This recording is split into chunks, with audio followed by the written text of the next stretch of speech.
LiberalViewer presents. So, welcome to the November 13th edition of LiberalViewer Monday Media Mixup. Thanks for joining me. I'll be using the dozen best, most newsworthy clips from the Sunday morning news analysis shows from the big five corporate outlets of ABC, NBC, CBS, CNN, and Fox News, the so-called corporate media here in the United States, for what should be a really educational, informative, fair use media criticism and political commentary show for you all today. As you can see from the title of the video, my main topic is Democrats can't stop winning.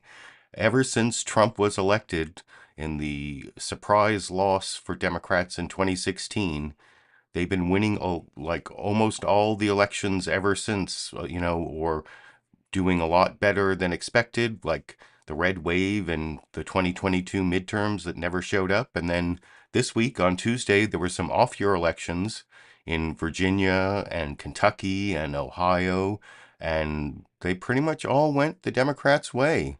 And that is even with the bad poll numbers that I talked about a little bit last week, where there was this New York Times Siena poll that had Biden losing in 5 of 6 battleground states and some of his lowest approval numbers ever. And so it's kind of a conundrum. Why did Democrats keep winning when the Democratic president is so unpopular? And I'll get into that. And I'll also cover the ongoing conflict between Israel and Hamas.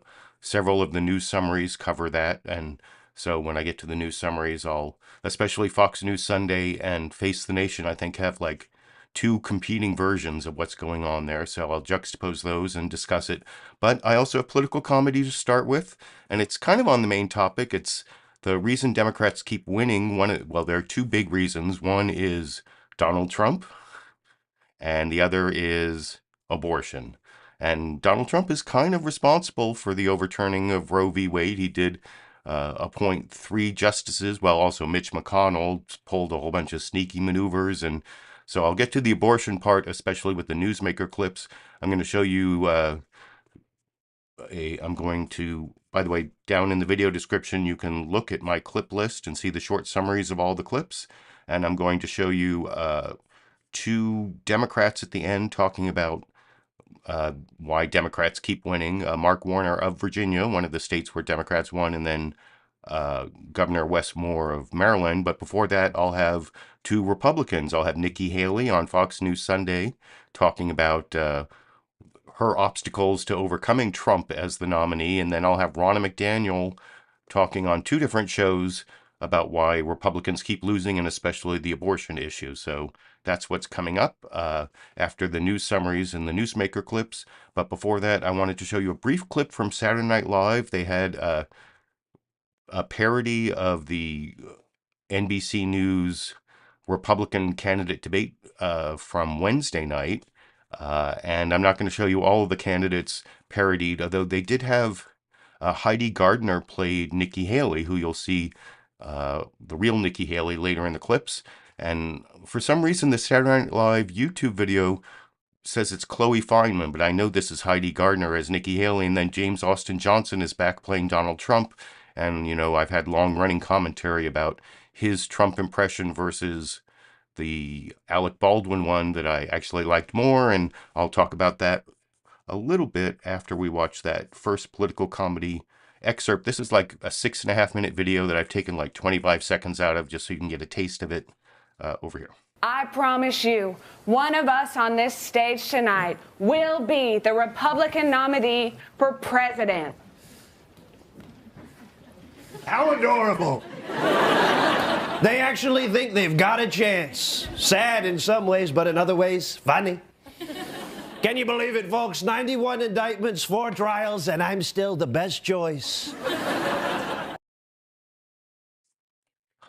So, yeah, there you go. The Donald Trump impression from James Austin Johnson that I've mentioned many times, I think, is actually more accurate, getting like the voice and the speech pattern of Trump a lot better than Alec Baldwin ever did. But somehow I liked Alec Baldwin's impression better. I think last week or a couple weeks ago when I was talking about this, someone in the comments said that it's like the difference between an impression and a caricature. I guess Alec Baldwin is more of a caricature. He doesn't get the voice and the speech pattern as well as James Austin Johnson did, but something about Alec Baldwin's impression or caricature or whatever, it has more of the Trump energy. I think what I was saying before is it like he's about to explode or melt, or he's got this weird energy that is like manic, chaotic, that I don't really, I mean, James Austin Johnson's impression, he almost seems like a normal person, which Donald Trump is not. Oh, and then at the very end of Saturday Night Live, you think there's uh, uh, a little bit of coldness between Alec Baldwin and James Austin Johnson over this impression? I don't know, because they actually had Alec Baldwin on. He did like a brief cameo near the end. And then, during the farewell at the end of Saturday Night Live, I happened to notice they like briefly embraced, but I thought James Austin Johnson didn't look particularly warm. I'll play that 5 seconds for you here.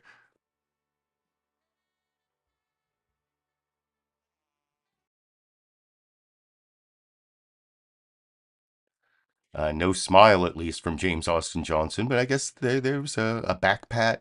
I don't know. It seems almost like someone who's not quite a close relative who you have to hug. I don't know. But anyway, that's my political comedy clip and my analysis, my over-analysis maybe of the Donald Trump impression on Saturday Night Live. You can let me know what you think in the comment section as we go through the news summaries. Now, the first two news summaries I was talking about before, CBS News Face the Nation and Fox News Sunday, they're the only ones that actually had reporters in Israel or in the Israel-Gaza area as part of their the beginning of the program.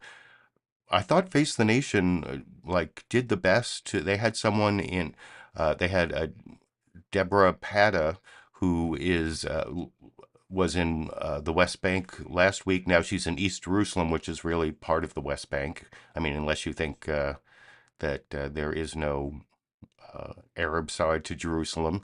And then they have their reporter, what's his name, Marwan Al Ghoul? Yeah, Marwan Al Ghoul, actually in Gaza. And, I wanted to keep this, even though actually last week YouTube not only demonetized my video, but they put a age restriction on it because of the CBS News Face the Nation being so intense in what they're showing about what's going on in Gaza, the violence there. And it's like the total opposite of what you're going to see on Fox News, which is totally pro-Israeli. But let's look at the Face the Nation news summary first, and I'll talk about it a little bit before I show you the Fox News one afterwards. Good morning and welcome to Face the Nation. We begin the 6th week following Hamas's brutal attack in which 1,200 Israelis died. That number has dropped from 1,400, according to the Israeli government, as remains are still being identified. Negotiations over releasing the 200-plus hostages continue behind the scenes. Publicly, it's a war that includes allegations, counter-allegations, and disturbing images. We'll continue to do our best to bring you only factual information and context. We want to begin our coverage today with Debora Patta reporting from East Jerusalem. They came in their thousands, chanting now, now. Israelis demanding the immediate release of the nearly 240 loved ones abducted by Hamas on October 7th. A reminder, when it comes to pain, there are no winners after more than 5 weeks of war. In Gaza City, fierce street-to-street battles around several hospitals, including the largest, Al-Shifa, now a front line. Hollow-eyed doctors and nurses work in torchlight in a health system that is on its knees. They came to save lives, but fear that together with their patients, they could die here. Dr. Mohammed Obaid sent out this desolate message. And they hit the hospital many times. Situation, as I said before, very, very bad. We nearly sure that we are alone now. No one hear us. Medical staff want guarantees that the around 600 patients still inside can be safely evacuated.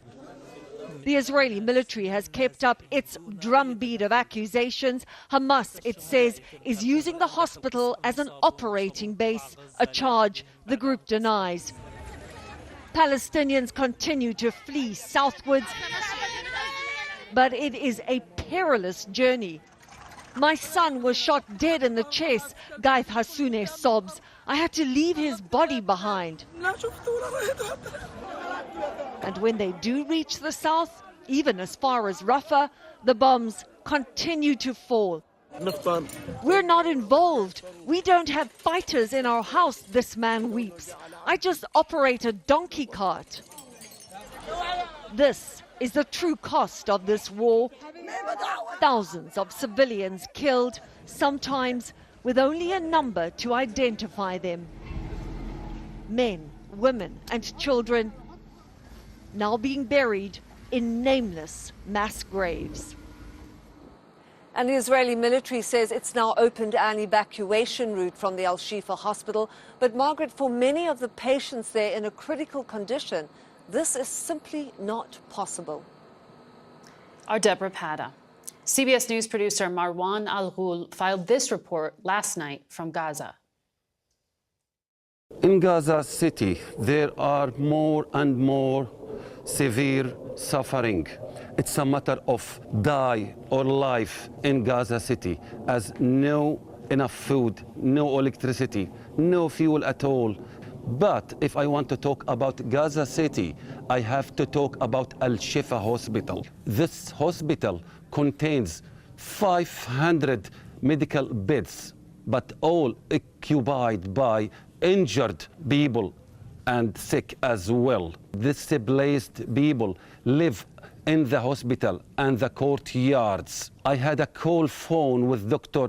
Samir Al-Borsh, who told me that smell of deaths everywhere in the hospitals, as there are 100 dead bodies in the hospital, but they don't know where to bury those bodies, which attempted the administrations of the hospital to dig mass grave to bury the bodies over there. Dr. Samir said that the hospital and doctors cannot apply any services to the injured people, as no fuel, no electricity, and everything ran out. It's producer Marwan Al Ghoul reporting from Gaza. Christos Christou is president of Doctors Without Borders International, and he joins us.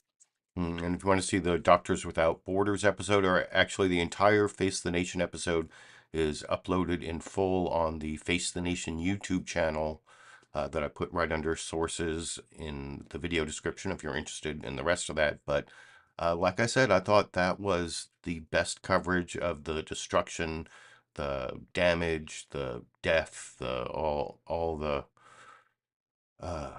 horrors of war that are going on in Gaza, and with the Israeli military response to the Hamas terrorist attack on October 7th. It's been going on for a month and a half now.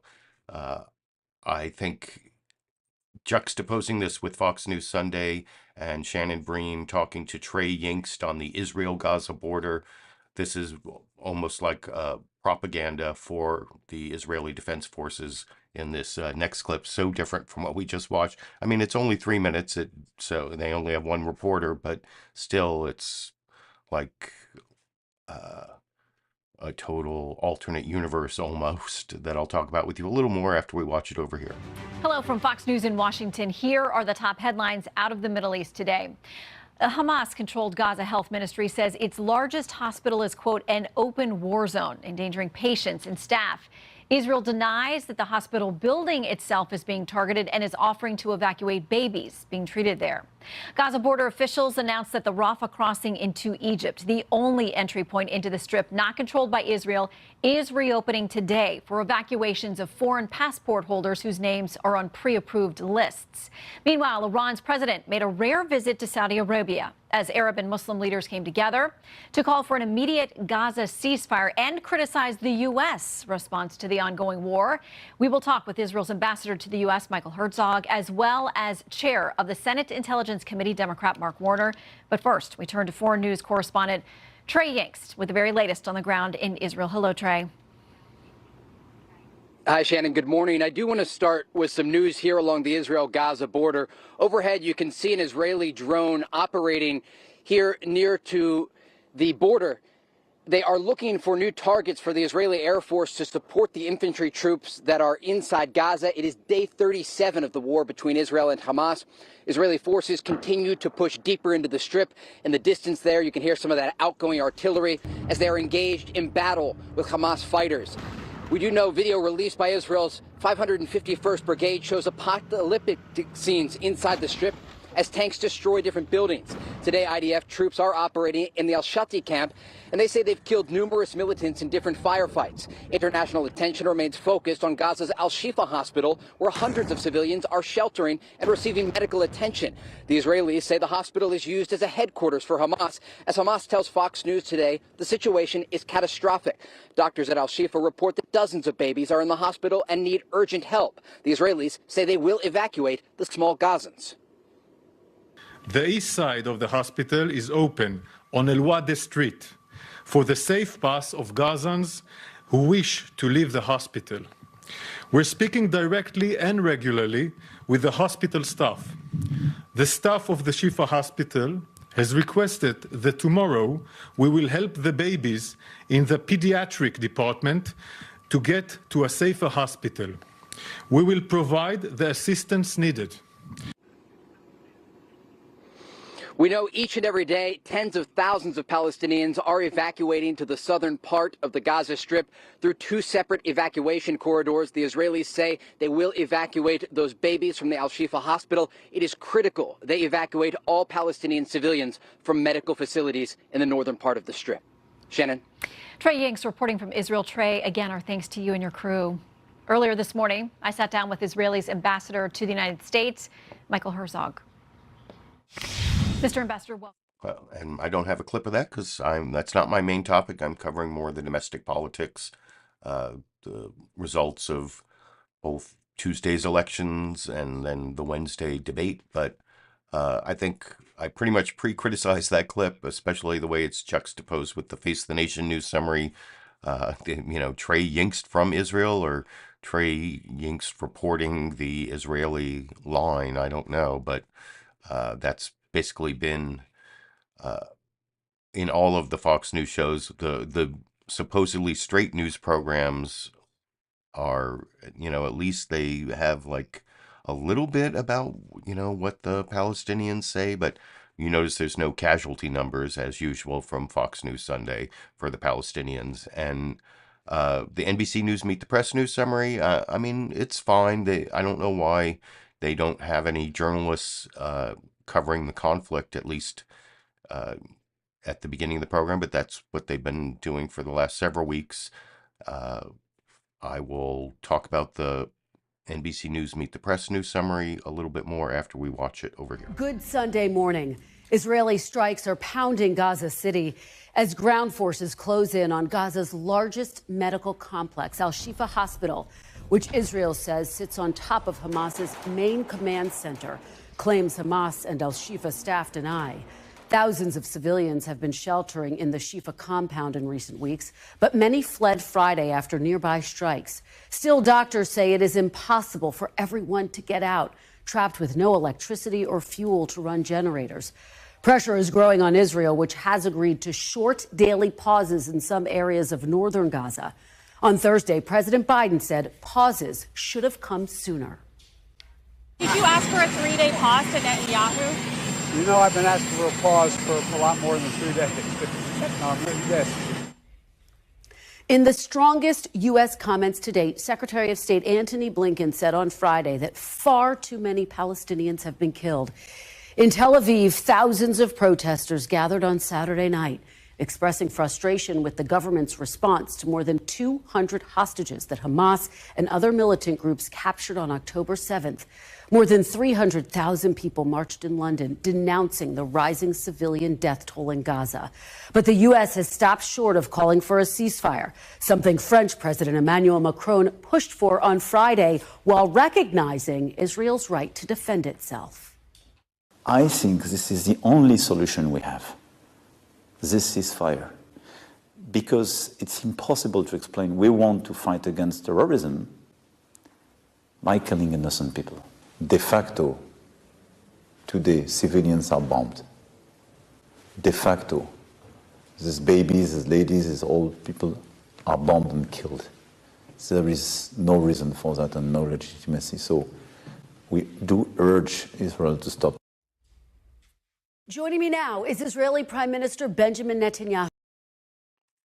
And I won't have a clip of Benjamin Netanyahu because it's not on my main topic, but actually NBC News Meet the Press has been uploading the entire Meet the Press episode to their NBC News channel for many weeks now. Here's that in the live chat. I just put a link to the full Meet the Press if you want to see that interview with Benjamin Netanyahu, and he says pretty much what you would expect him to say.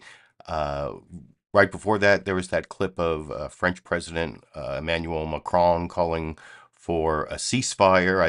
I think I saw a joke on Twitter like, oh, now France is surrendering for other countries too, or that was not that I necessarily disagree with French President Emmanuel Macron, but I thought that I almost could have used that for my political comedy if I wanted to, I guess. But I thought the NBC News Meet the Press news summary was fine, other than it not having the reporter in Israel like the previous two. And it was kind of in between, but definitely more journalistic than Fox News, and sort of balanced between Israel and the Palestinians, and a lot more emphasis on how the U.S. is calling for Israeli restraint. But the next news summary is from ABC's This Week with George Stephanopoulos, and it actually adds in my main topic about the results of the Tuesday elections favoring Democrats, and they also talk about the chaos of Trump and the Republican nomination process, and then also even talk about the abortion issue. And I will talk about that a little more after we watch that news summary together over here. Good morning and welcome to This Week. It's been a big week of election wins for Democrats, as support for abortion rights propelled victories for the party's candidates and initiatives in Ohio, Kentucky, and Virginia. That was obviously welcome news for a White House on a week that started with one prominent Democratic strategist suggesting that President Biden should bow out of the 2024 race for the good of the party, amidst persistent concerns about the president's age and his electability. Meanwhile, the Republican frontrunner had another chaotic week, taking the stand in a New York courtroom where he attacked the judge. He also dodged another debate and suggested that he will use the power of the presidency to take down his enemies if he gets the chance. We'll get to all of that, but we begin with the war in Gaza, where Israeli ground forces have reportedly surrounded the Dar al-Shifa hospital in Gaza City, which is on the brink of collapse and running out of power, according to the doctors still inside trying to treat hundreds of patients. Israel claims that Hamas fighters have intentionally constructed bases under medical facilities throughout Gaza, making them legitimate military targets. But the mounting destruction and growing civilian death toll have prompted concerns in the White House and frustration over the lack of time to get hostages. Israel says some 239 hostages remain as high-stakes negotiations are reportedly underway to try to secure a mass release. In a moment, I'll talk to two members of the House who just met with Prime Minister Netanyahu. But first, we turn to White House National Security Advisor Jake Sullivan. And yeah, I don't have Jake Sullivan clips, although he was on a couple programs, just because it's not my main topic, but I do appreciate that ABC's This Week with George Stephanopoulos and Jon Karl in the news summary there spent a little time on the domestic political news, which is still important and should still be covered. Even I think this Israel versus Hamas conflict is probably going to go on for like a year, so I guess slowly but surely it will seep out of the coverage, and we'll cover our U.S. domestic politics more. But I don't know, maybe that was the best balance between domestic and foreign policy compared to the previous news summaries I showed you there. And then CNN State of the Union has the shortest of the news summaries this week. Dana Bash talking about, at least emphasizing the humanitarian crisis in Gaza. And I'll talk about that a little more after we watch the final news summary together over here.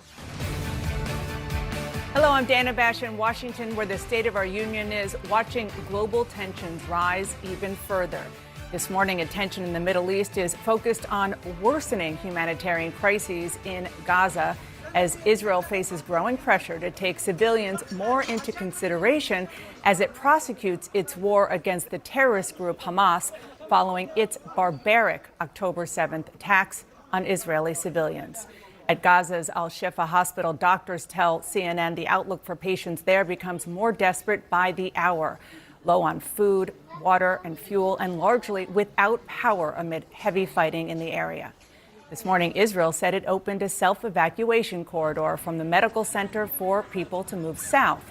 The civilian crisis has prompted a shift in approach by the Biden administration, which says too many Palestinians have died in the conflict.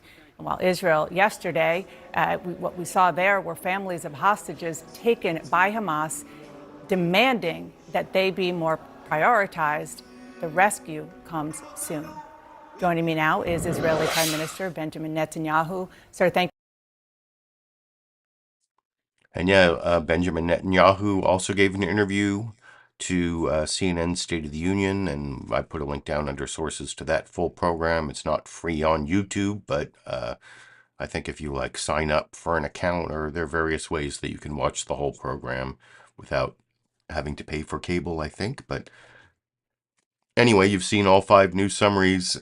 I don't know which one you think is best. In some ways, I think the ABC one was best this week because it balanced some they balanced their coverage of Israel versus Palestinians and added in the domestic politics. Face the Nation, I think, gave the most intense and descriptive video and reporting on the horrors of what's going on in Gaza right now. And Fox News, of course, gave the Israeli propaganda line. So they're obviously the worst of the news summaries, but you can compare, contrast, and let me know which network you think did it best this week. And now I'm going to move on to my newsmakers. I promised you 2 Republicans and 2 Democrats talking about how Democrats can't stop winning. And the first one, the first big problem for Republicans is that their presidential nominee is almost definitely going to be Donald Trump, and he is more unpopular than even Biden. I think I even talked about last week how that New York Times Siena poll showed that while Trump was beating Biden in 5 of 6 battleground states, he actually would lose if he ended up being convicted and sentenced of a crime, according to that same poll. But it's still going to be very hard for anyone to replace him. And that was kind of the point of Shannon Bream's questioning of Nikki Haley. First, she used a New York Times article and you'll see them scroll up this whole list of the things she has to do if she's going to replace Trump as the Republican nominee. I don't know. Not one of them is shoot Donald Trump, though, which may be the only. Well, maybe he'll just die. The same thing could happen to Biden. Both Trump and Biden are so old that either one could actually die before November 2024. That's why you can't really make 100% prediction of anything. But here's Nikki Haley trying to explain how she's going to beat Trump, and not very convincingly, but and Shannon Bream sort of cross-examines her, and I'll talk about that a little more after we watch that clip together over here. Well, Americans, the polling shows, are growing weary of all of these different incursions around the world that we're being drawn into, and they are looking, in many cases, according to the polling, to a commander-in-chief who would pull them out of many of those. And I know that that's just part of the argument about the 2024 field. I want to get to that because the New York Times had a piece about you. Actually had some nice things to say, which you might find surprising, but they had a long list of things they say have to happen if you're to win the nomination, the GOP nomination. We're going to scroll those on the screen. I'll just read a few of them. You need more money for TV ads. Donors have to give up on other candidates. Candidates have to drop out for New Hampshire. You have to flip people. It goes on and on and on. It's sort of in the vein of saying, so you're saying there's a chance. If all these things don't align for you, how long will you stay in and fight? It's so ridiculous. We are surging in the polls. Not only are we surging in the polls, if you look in the swing states, it shows that we beat Biden by 10 to 13 points. We are now second place in Iowa, second place in New Hampshire, second place in South Carolina. There are no other candidates that are going to be getting in the race because now it's gotten too late. We have plenty of money that we're going to be on TV with, and you're going to see that we're going to be strong not just in Iowa. We're going to be strong in Iowa. We're going to be strong in New Hampshire. We're going to be strong in South Carolina because we spent our money well. We've got great ground games in every one of those states, and we're going to keep surging. You've got Trump that's flatlined. You've got DeSantis that's falling in the polls, and we continue to go up. And we've had a great, last debate. We raised $1 million in 24 hours past the debate, and we're going to go work hard to earn every Iowan, every Granite Stater, and every South Carolinian's vote because we have a country to save. Well, let's talk about a little bit of the realities, though. I mean, President Trump is up 30 to 40 points in most polls out there on the entire rest of the field. Governor DeSantis picked up Governor Reynolds' much coveted endorsement in Iowa, along with a number of other leaders there. He now has the highest favorables in the GOP field in Iowa, including President Trump. And then this headline from The Hill yesterday, it says Trump's massive lead in polls deals blow to the rival's electability case. They talk about polls from New York Times, CNN, CBS News, Emerson, all showing President Trump leading President Biden in a head-to-head matchup. You do better in those polls, but how do you convince primary voters to abandon somebody who is up by 30, 40 points when this argument about him being able to beat President Biden is, in many of these polls, being muted? Well, I think, first of all, I think certainly Trump has some strong support. I've always said he was the right president at the right time, and I agree with a lot of his policies. The problem is drama and chaos follow him, whether fairly or not. It is constantly following him, and Americans feel it. And so I think you can look at that with our elections over and over again. We pay the price for it. And I think what's really important is we need to have someone who can win the general election as well. We need to make sure that we have a new conservative leader. Republicans have lost the last 7 out of 8 popular votes for president. The way you do that is you send someone in there that doesn't just beat Biden by 2 or 3 points like Trump does. You get somebody that beats Biden between 9 and 13 points. That way we win up and down the ticket, governor's races, congressional seats, all of those seats. That's what we're trying to do, is not just win the presidential. We want to win across the board. I can do that, and that's the focus that we have. And I'll tell you that I think people are getting tired of the drama and the chaos and the negativity. They see the wars happening around that they want to prevent and put an end to. They see inflation that they can't afford. They see a border that's open. They see crime on the rise, and they see that our kids are suffering terribly in reading and math, and we've got to get that right. We are going to start to make America strong and proud again, and we're going to finish this, but we need everybody to go to NikkiHaley.com and join us. All right, we will follow along. See you on the campaign trail. And Ambassador, always our thanks to your husband, Michael, who is in uniform with tens of thousands of other Americans around the globe. Thank you both for his service. Thank you. God bless them all. That last little comment there, I don't know, does that show partisan political bias? But it also made me think, like, if Nikki Haley did become president and her husband is still in the armed forces, that means that she would be her husband's commander-in-chief. I don't think that's ever happened. And I don't know, what does that do to a marriage if, like, all of a sudden one spouse is the other spouse's commander-in-chief? That someone should, like, look into that, do some reporting on that, but I don't know. I thought that Shannon Bream did an okay job asking Nikki Haley some important questions about how she was going to win when it doesn't look like there's any real possibility. I mean, she's a little bit better off now that her fellow South Carolinian Senator Tim Scott did the surprise dropout from the race last night. I don't know if everyone heard about that, but that was big news today that he went on a Fox News program last night and announced he was suspending his campaign.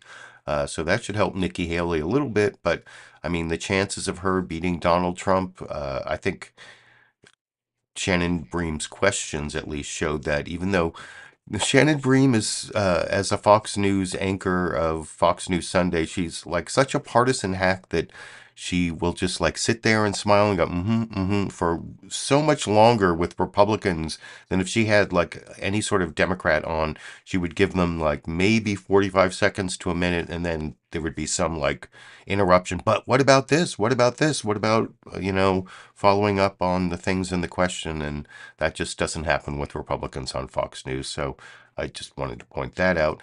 And then the next two clips are the head of the Republican National Committee, Ronna McDaniel, who is like so subservient to Trump that when he asked her to drop the Romney, she used to be Ronna Romney McDaniel, because I believe she's Mitt Romney's niece, but since Trump hates Mitt Romney, she had to like drop the Romney from her name. So she's pretty subservient to Trump, and she wouldn't comment on, but in both interviews, I'm going to show you two clips of her from CNN and from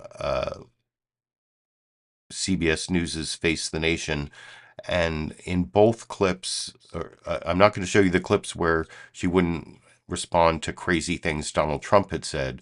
Instead, I'm going to show how she really has not dealt with the latest news from Tuesday that Republicans can't win on the abortion issue, even with their like so-called moderate 15-week ban on abortions. That was a big loser in Virginia on Tuesday, and you'll see she gets called on that a little bit in both of these interviews.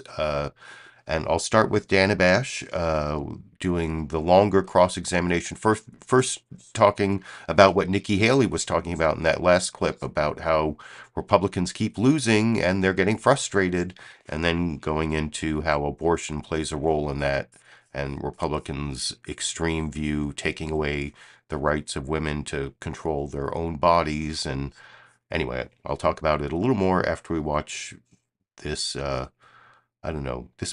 Dana Bash might get the cross-examination of the week. This is the longest clip, so I'll talk about it a little more after we watch it together over here. If you look at what Republicans have dealt with over the last few years, Republicans lost the White House in 2020, did not win the Senate back in 2022. The House has a Republican majority, but it's so narrow they can barely govern. And on Tuesday, on the state level, Republicans lost big in Virginia and in Kentucky. Are Republicans right to be frustrated? I understand being frustrated. Of course, we want to win. And I look at the RNC, though, and I'm proud of what we're doing. I mean, we're a turnout machine. We don't do the messaging the candidates do with their pollsters and their campaigns. But I look at our minority outreach that we're doing and the growth we've seen with Hispanic and Asian voters. I look at 2022. Republicans won the popular vote. We turned out 4 million more voters, and we would have won the Electoral College.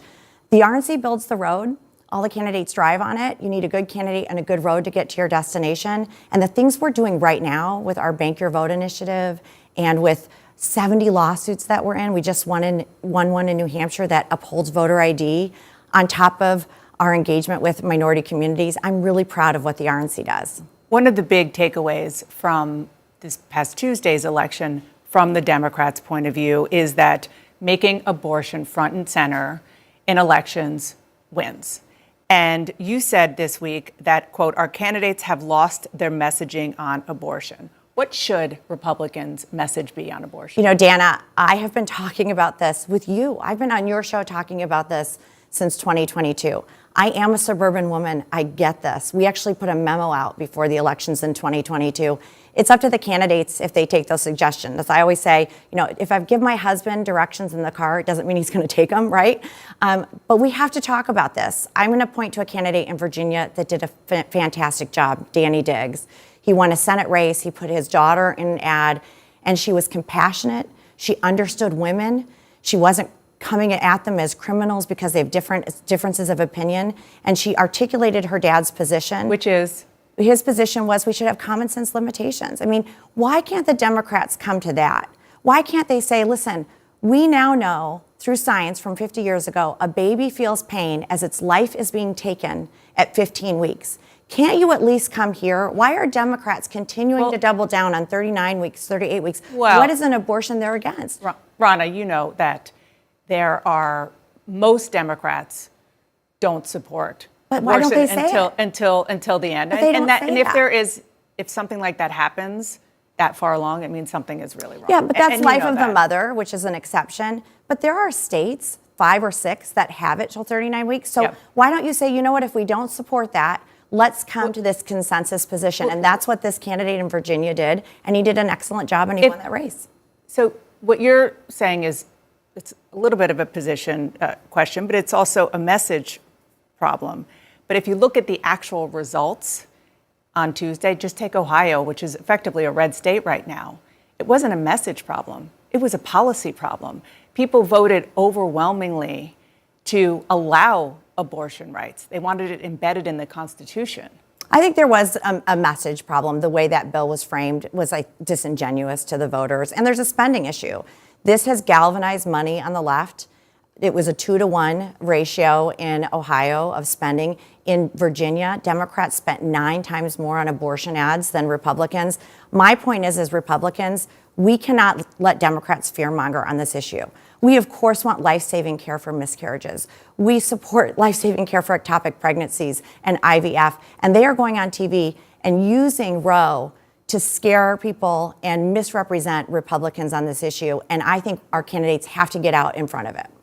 Well, also, when you talk about what went on in Ohio, that it was misrepresented, you could argue that the Republicans misrepresented it, too, by saying that there were rules on that measure that weren't actually there. But on just the bigger picture, are you saying that you believe it is a messaging problem? You don't believe Republicans have a problem with the overall policy, that over and over again, not just public opinion polls, but actual votes, 7 states have voted overwhelmingly, including very red states, to allow for abortion rights. So why aren't Republicans just looking at that and saying, we're just on the wrong side of this policy-wise? I think common sense limitations is where the country is. I do. I think most Americans do think that there should be a limitation when you know a baby feels pain as you're taking its life at 15 weeks. I think that's where Republicans are saying this. They're saying this is a consensus position. You're seeing many of the candidates for president saying that.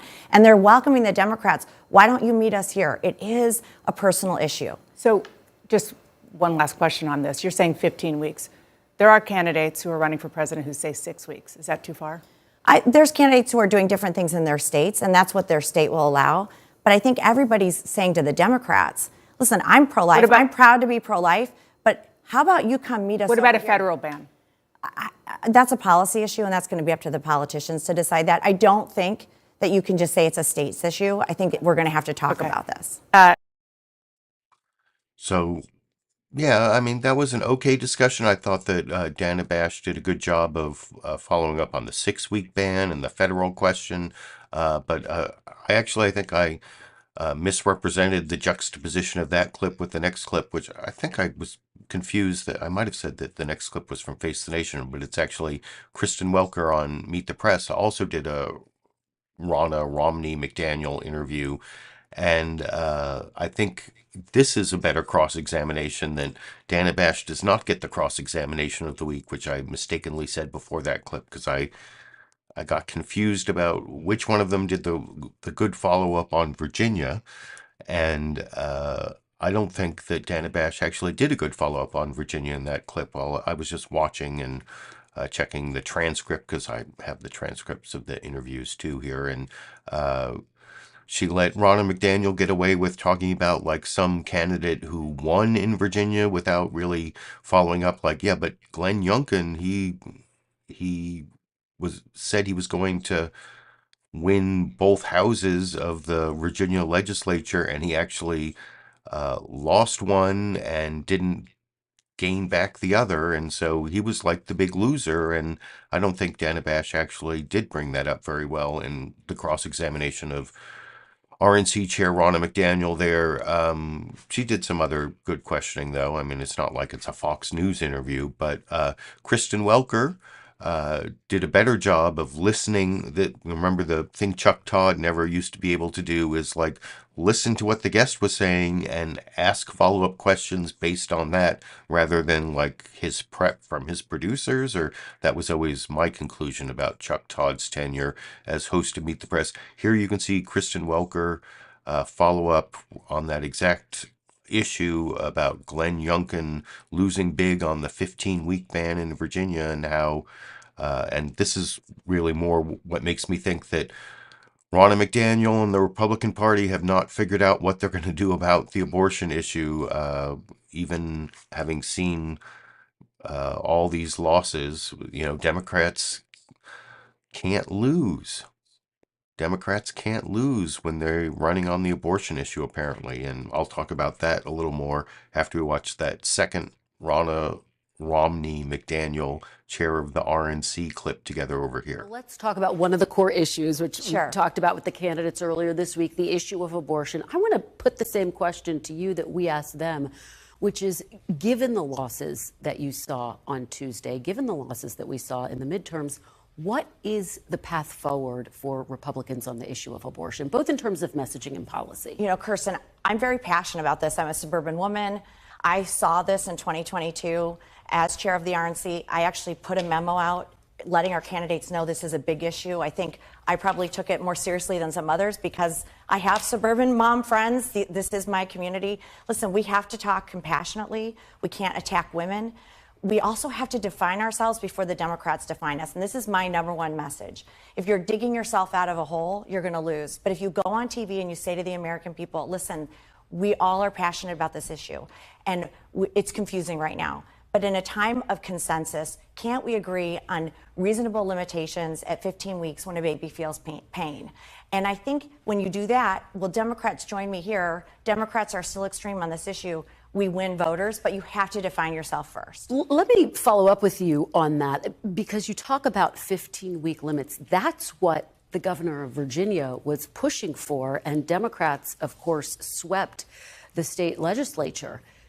Do you still stand by that message that a 15-week limit at the federal level is the right policy to be pushing for the Republican Party? So it's not my decision about federal or state. I think Glenn Youngkin actually did a good job. And I actually think the numbers in Virginia are going to bear that out with the higher turnout. Where they spent the money, though, is the issue. Democrats spent on abortion 9 times to 1 for Republicans. And this is my point of, if you are letting them define you, they had ads going up saying, we're going to ban everything, no exceptions for rape, life, and incest. That just isn't true. Listen, I'm proud to be a pro-life party, but we can win on this message. The American people are where we are, and they want common sense limitations. They want more access to adoption. We want to make sure that there's pregnancy crisis centers. These are things we can win on, but we have to talk about it. And you can't hide in a corner and think abortion's not going to be an issue. This is what Democrats are running on, because they can't run on crime. They can't run on the border. They can't run on fentanyl. $350 million in 2022 was spent on this issue. We just saw it again in Ohio and Virginia. There are lessons we have to take, and it's going to be up to the candidates to go on TV and say it. And I'll say one candidate, Danny Diggs, in Virginia, ran for state senate. They didn't sweep Virginia. It was 1 seat, okay? It's a purple state. But he had his daughter on TV. He took it head on, and he really handled that issue well. NBC News is reporting that in the wake of Tuesday's results, the campaign arm of the Senate Republicans is calling on candidates to clearly oppose a national abortion ban in TV ads and speeches. I know you don't want to weigh in, but just big picture, is that a smart strategy? Is that the right approach? I'm not going to get involved in, I'm not a policy person. I know my lane, and we're going to let the legislators and the senators and congressional members stake their lane out. The Democrats are going to make it a national issue, though. And I do think we have to talk about this issue, because the Democrats will say we're going to take it to the Senate and codify it. And so I think there's a lot of discussion to be had, but we can't just say it's a state's issue and be done. So I don't know. You can let me know what you think. I actually think Kristen Welker did a better job there of cross-examining Ronna Romney McDaniel, the chair of the RNC, even though that was like 2 minutes shorter than the previous clip.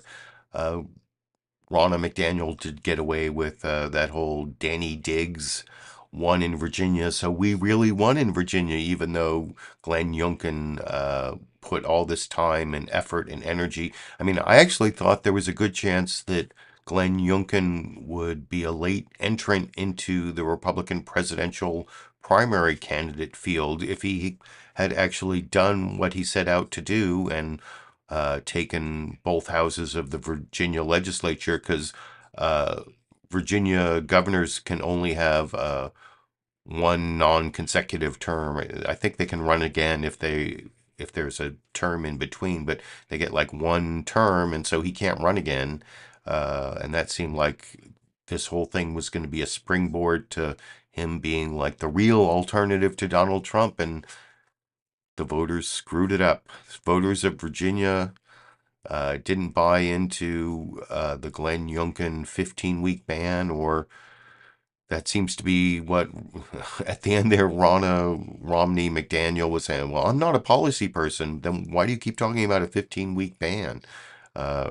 Maybe she's talking about messaging and not policy, or anyway. I thought those two clips were kind of interesting, juxtaposed together. You can let me know what you think, who did it better.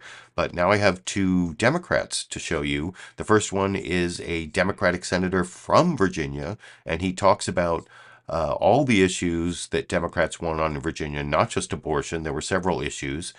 And this actually is the other point about the Israel versus Hamas conflict that I wanted to talk about. You'll see it comes up. It's a good question from Margaret Brennan on CBS News' Face the Nation, how that also might complicate Biden's reelection.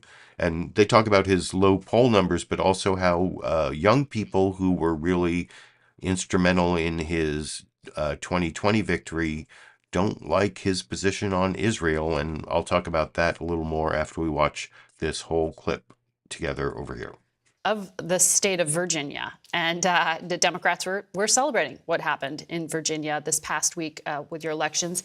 You said you told the White House what happened in Virginia was the first election of the 2024 national election cycle. What do you mean by that? Well, I meant that while there was a lot of focus on the Wisconsin Supreme Court race, the Ohio abortion question, Virginia, a purple state where not only abortion, but gun rights, voting rights were all on the ballot in terms of Democrats' positions versus the Republicans. And I think it sets the stage well for the president. And I think one of the things that has not gotten into the analysis, clearly abortion was a big issue. But I also think Virginia very reliant on the federal government, got a lot of defense establishment, a lot of federal workers. I think the overall craziness that's come out of the House of Representatives left a message that even when the Republicans in Virginia would try to appear moderate, I think Virginians were afraid if they got total control of the state government, it would be the extremists, the MAGA crowd, that would drive the bus the same way that's happening, unfortunately, at the national level. And I think that played into the Democrats, taking back the House, keeping the Senate, and stopping some of that agenda. But the president's own approval rating is low. So when people draw a direct line and say Democrats did well here, so therefore a year from now, President Biden's coasting to victory, do you agree with that? Or do Democrats have a Biden problem, given that his approval ratings are not high? Listen, the president's approval ratings are tough. I'm first to acknowledge that. But I also think the president has repeatedly said, at the end of the day, this is not a choice between Joe Biden and a perfect alternative, particularly if the choice is between Joe Biden and Donald Trump. I think Virginians, I think Americans will reject that. But that also comes down to a question of enthusiasm and turnout, right, in tight elections. And we've seen some particularly young progressives on this issue we've been talking about, Israel and Gaza, be very vocal in their frustration. And in tight races, states like Michigan matter a lot. And there are over 200,000 Muslim Americans in that state. Do you see this divide on this issue hurting the president with Democrats? I think it has a potential to, and that's why I think all of us are urging Israel Clearly, Israel has the right to defend itself, has the right to take out Hamas. Hamas is holding many of the Palestinians, people using them as shields. But we also, those images on your show today, they're horrific. So what Israel has to realize, and this is why we've been pushing for these pauses, why we've been pushing to make sure that the settler violence on the West Bank is controlled. This is a battle for hearts and minds for Israel, not just a military battle. And those hearts and minds go across our country, they go across the region. And if there's not more consideration about Palestinian casualties, you could see this already tragic event spill over into violence on the West Bank, coming out of Lebanon, and obviously making it harder in America to maintain our traditional support for Israel. So there's the Democratic senator from Virginia, the chair of the House Intelligence Committee, Mark Warner, talking both about what happened in Virginia last Tuesday, why Democrats won in a more fulsome, multi-issue way than I think you saw in the previous clips, and also talking about why Biden, after his strong pro-Israel statements at the beginning, right after the Hamas terrorist attack on October 7th, he embraced Israel. He went to Israel. He gave very strong support to Israel. But now he and his Secretary of State, Antony Blinken, and others in his administration are trying to restrain Israel. And I talked about this a lot in the last few weeks about how Hamas and the terrorist attacks of October 7th were horrible, and they actually targeted civilians, which is the definition of terrorism. What Israel is doing, based on all the reporting I've seen, while they're not targeting civilians, there's substantial evidence that some of the attacks have basically callously disregarded the lives of civilian Palestinians, and whether it qualifies as a war crime. There's all sorts of debate about that, and who even decides that. There's not really the possibility. I mean, Vladimir Putin and Russia haven't even had any real accountability for war crimes in Ukraine, which were and targeting civilians. And they sent all these missiles into apartment buildings just to try to pummel the civilian population in Ukraine.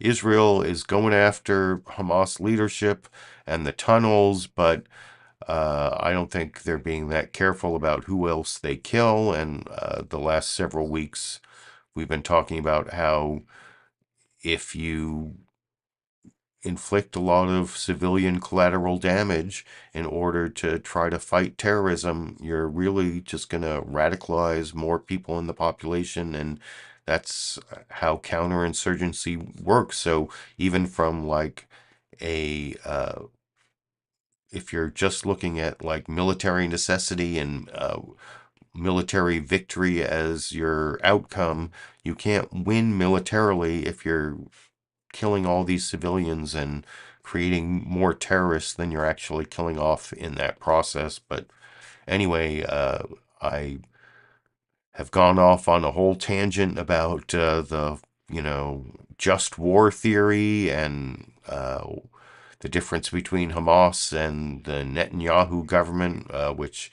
there is a moral difference, but it's not as great as they try to claim on Fox News, I guess is what I'm trying to say. I think Mark Warner made the case pretty well there that the Biden administration is trying to strike the balance, but you can let me know what you think in the comment section. And this last clip is from a rising star in the Democratic Party, Governor of Maryland, Wes Moore, also talking about Biden's bad poll numbers versus Democrats keep winning and winning and winning. What does it mean? And it starts off with Vice President Jon Karl on ABC's This Week with George Stephanopoulos playing a clip of Vice President Kamala Harris taking credit for the wins on Tuesday and saying it is a portent of 2024. I hope she's right, and Wes Moore seems to think she's right, and I'll talk about that a little more after we watch that final clip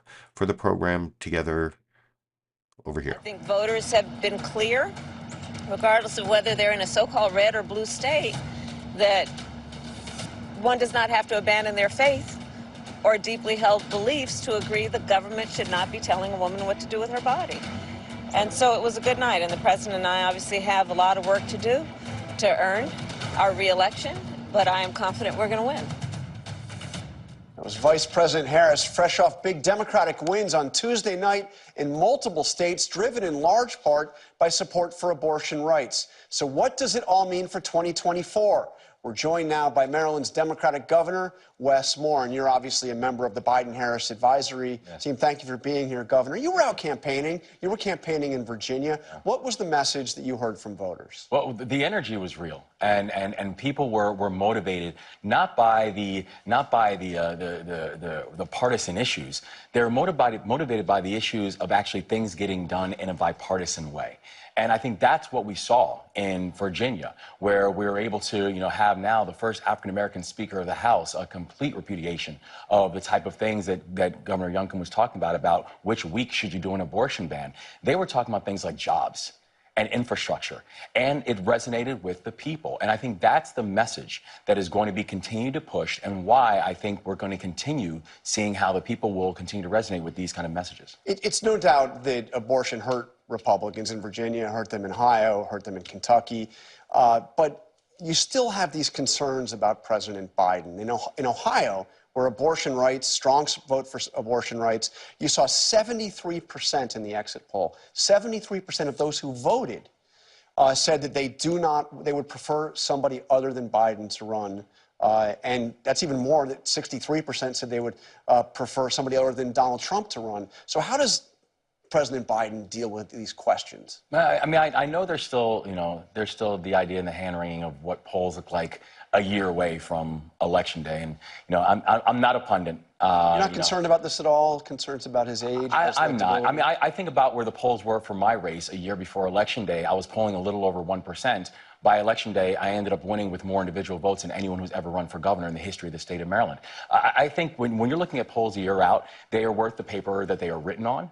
And I think when you continue looking at the work that's being done and the product that's being produced, just this past week, we saw how over $7 billion of investment was coming to the state of Maryland for infrastructure. We announced a couple of weeks back that $250 million going towards broadband and Wi-Fi construction. We are actually rebuilding things in a bipartisan way. And when you think about what people are asking for, bipartisan leadership, and you can get things done, the PACT Act, the Bipartisan Infrastructure Act, that's President Biden, and I think that will show up in the election for next year. Well, let me ask you then about what David Axelrod said. Now, David Axelrod, obviously one of President Obama's top political strategists, smart guy, Democrat, supportive of President Biden, but he said this: only Joe Biden can make this decision about running again. If he continues to run, he will be the nominee of the Democratic Party.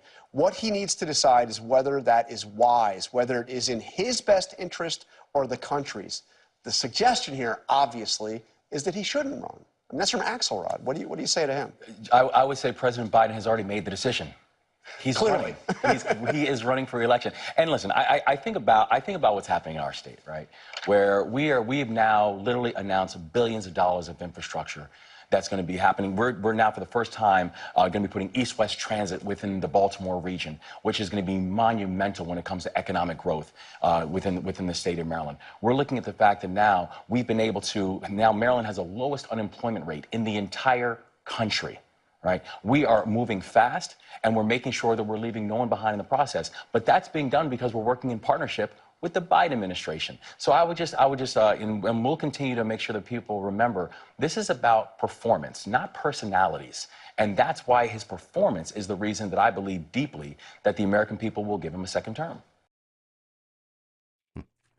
Well, I hope Wes Moore is right, but I'm a big fan of Wes Moore, maybe more of a fan of Wes Moore than Joe Biden. I think we're going to be seeing more of Maryland Governor Wes Moore in the future of the Democratic Party, but Joe Biden is kind of the past of the Democratic Party, but hopefully he will either win re-election